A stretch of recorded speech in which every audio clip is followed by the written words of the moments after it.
క్రీస్తుకు ఆ సువార్తకు తగినట్లుగా నడుచుకోవటమే మనకు గొప్ప అదృష్టం. అది గొప్ప అదృష్టం. అది గొప్ప అదృష్టం ఏదంటే సంపదలు కలిసి రావటం, ఆస్తిపాస్తులు కలిసి రావడం కాదు. అదృష్టం అంటే మనము ఆయన సువార్తకు తగినట్లుగా జీవించడమే మనకి గొప్ప అదృష్టం.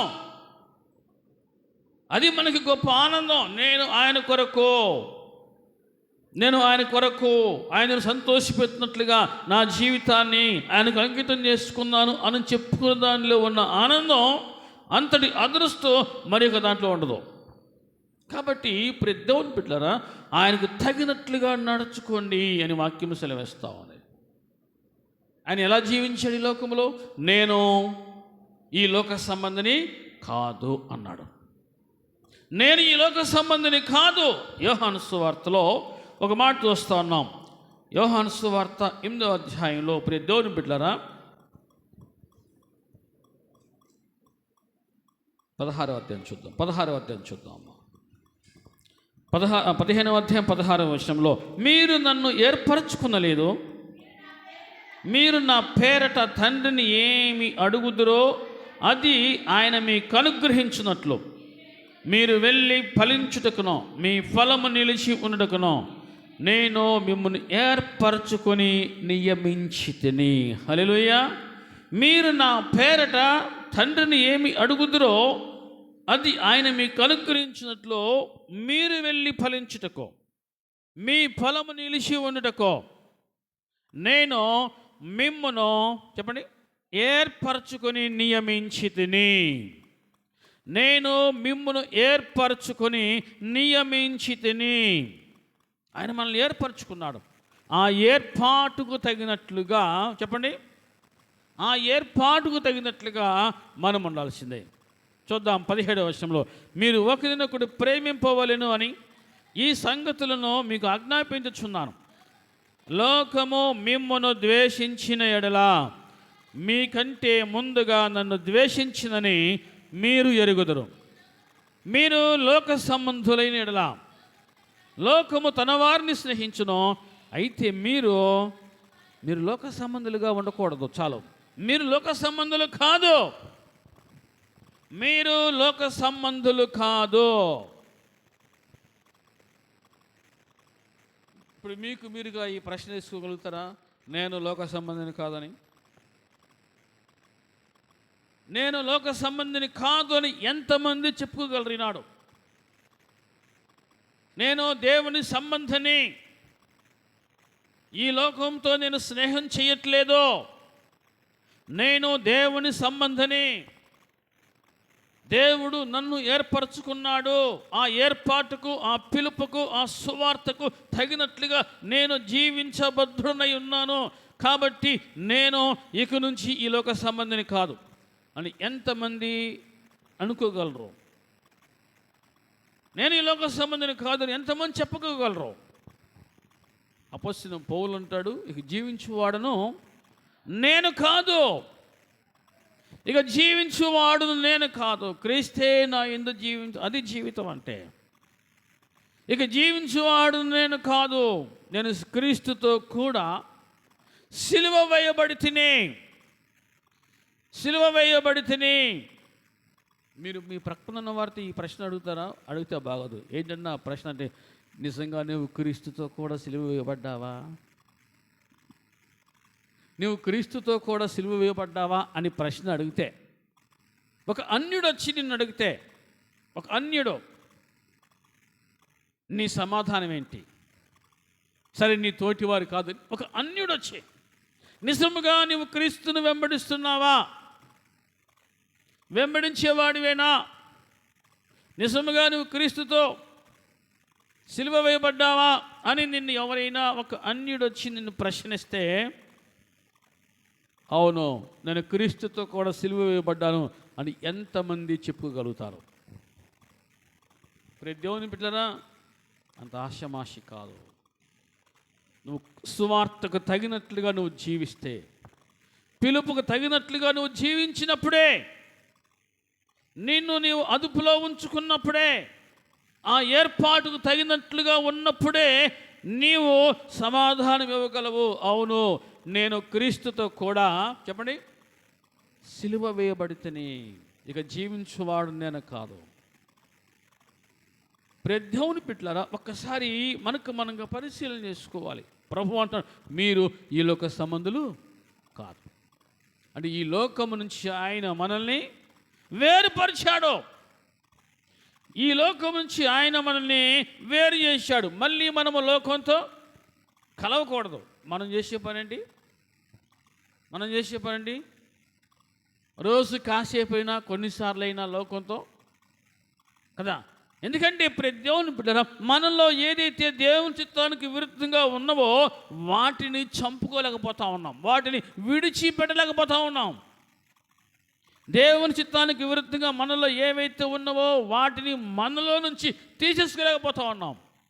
అందుకే మనము దేవుని సంబంధులుగా కంటే కూడా లోక సంబంధులుగానే ఎక్కువగా కనబడతా ఉన్నాం. క్రీస్తు స్వారూప్యంలోనికి, క్రీస్తు పోలికలోనికి మనము మార్చబడాలి. చూడండి, పిల్లలకి పేర్లు పెడతాం పుట్టగానే. ముక్కు అచ్చం వాళ్ళ తాత లాంటిది, చెవులు అచ్చం వాళ్ళ నాన్న లాంటి వాడి, వాళ్ళ అమ్మ లాంటివి కదా. లేదా ముక్కు ఖచ్చితంగా వాళ్ళ అమ్మే. కాళ్ళు చేతులు చూస్తారు, వేలు చూస్తారు, అచ్చం వాళ్ళ నాన్న లాంటివి. ఎన్ని రకాలుగా మనం పేర్లు పెట్టుకుంటామో. దేవుని బిడ్డలారా, క్రీస్తు స్వారూప్యములోనికి, క్రీస్తు పోలికలోనికి మనము మార్చబడాలి. అర్థమవుతుంది అన్నవాళ్ళు చెప్పిన హల్లెలూయా. క్రీస్తు స్వారూప్యములోనికి మనము మారాలి. నవీన స్వభావమును, నూతన స్వభావమును ధరించుకోవాలి. ఇంకా మనలో దేవుని చిత్తానికి విరుద్ధంగా ఏవైతే ఉన్నవో వాటినే పెంచి పోషించే వారంగా ఉంటే మనం ఎప్పుడు క్రీస్తు స్వరూప్యంలోకి మారుతాం. అర్థమవుతుందని వాళ్ళు చెప్పిన హల్లెలూయా.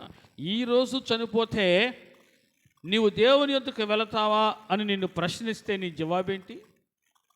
ఈరోజు చనిపోతే దేవుని యొద్దకు వెళతాను నేను అని ఎంతమంది ధైర్యంగా చెప్పుకోగలుగుతారో? మన భక్తి, మన విశ్వాసము, మన ప్రార్థన దేవుని యొద్దకు, దేవునికి సమీపంగా నడిపించేదిగా ఉంటే తప్ప లాభం లేదు. దేవుని బిడ్డలారా, ఖచ్చితంగా మనము ఆ ఏర్పాటుకు తగినట్లుగా, ఆ పిలుపుకు తగినట్లుగా, క్రీస్తు సువార్తకు తగినట్లుగా మన జీవితాల్ని మనము సరి చేసుకోవాల్సిందే. హల్లెలూయా. యోధా కాబట్టి సిలువేశాడు, యోధా కాబట్టి అప్పగించాడు, యోధా కాబట్టి చాలామంది అనుకుంటూ ఉంటారు. కానీ దేవుని బిడ్డలారా, మనం ఎన్నిసార్లు యేసు ప్రభువును అప్పగించాం? మనం ఎన్నిసార్లు యేసు ప్రభుని బాహాటముగా సిలువ వేస్తూ ఉన్నాం?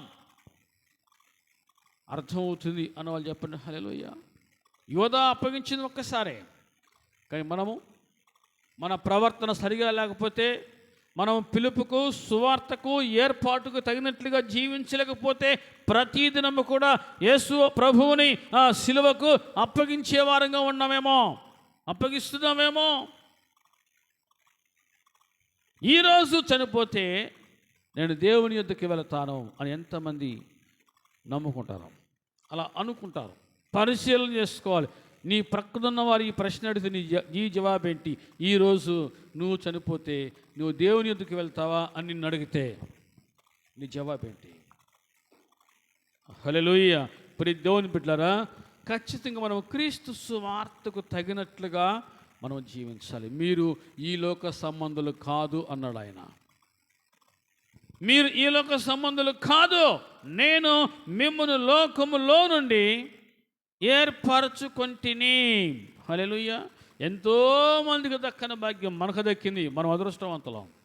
ఆయన మందిరంలో ఉన్నాం, ఆయనతో గడుపుతూ ఉన్నాం. మనం హృదయము పూర్తిగా ఆయనకు అంకితమైపోవాలి. దేవా, నా జీవిత కాలమంతయు నిన్నే కీర్తిస్తానయ్యా అన్నాడు భక్తుడు. నా జీవిత కాలమంతయు నిన్నే స్తుతిస్తాను అన్నాడు. దేవుని బిడ్డలారా, అపోస్తలుడైన పౌలు గారు రోమపత్రికలో ఒక మాట అంటాడు. 6వ అధ్యాయంలో 6వ వచనంలో, ఏలయనగా మనం ఇంకను పాపమునకు దాసులము కాకునుటకు పాప శరీరము నిర్ధకమగునట్లు మన ప్రాచీన స్వభావమును ఆయనతో కూడా సిలువ వేయబడిందని ఎరుగుదు. మన ప్రాచీన స్వభావం సిలువ వేయబడాలి. మన ప్రాచీన స్వభావం సిలువ వేయబడాలి. మనం అనుకుంటూ ఉంటాం నాగరికత ప్రపంచం అంది. ఏ ప్రపంచం అండి ఇది? ఇదే ప్రపంచం ఇది అంటే నాగరికత తెలిసిన సమాజం అనుకుంటూ ఉంటాం. కానీ ఆ పాప స్వభావాన్ని, ఆ ప్రాచీన స్వభావాన్ని మాత్రము వెనకాల బొజానేసుకుని వస్తూ ఉన్నారు.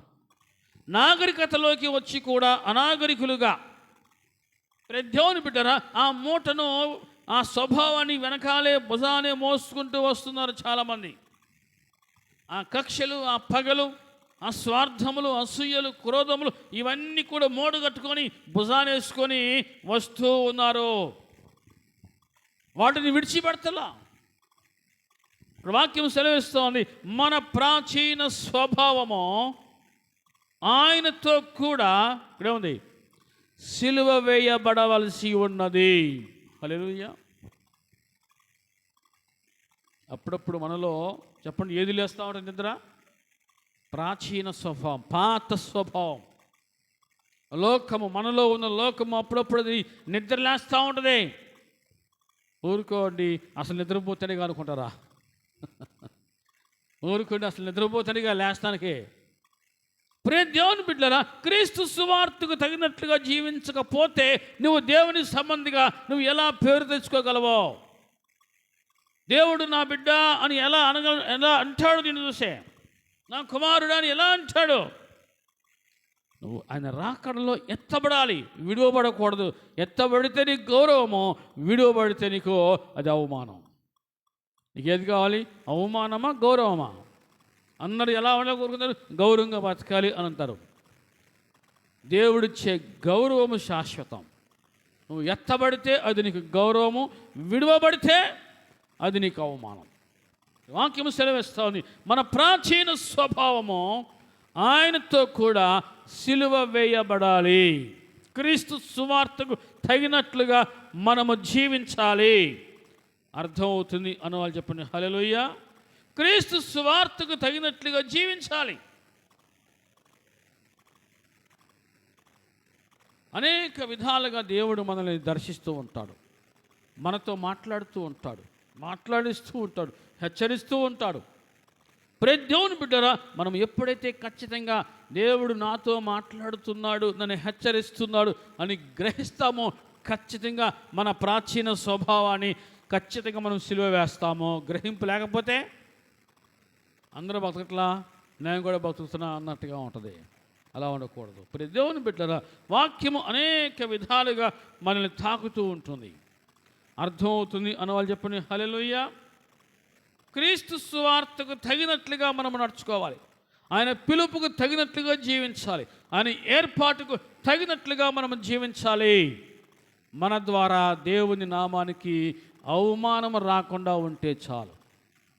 అర్థమవుతుంది అన్న వాళ్ళు చెప్పండి. హల్లెలూయా. మన ద్వారా దేవుని నామానికి అవమానం రాకుండా ఉంటే చాలు.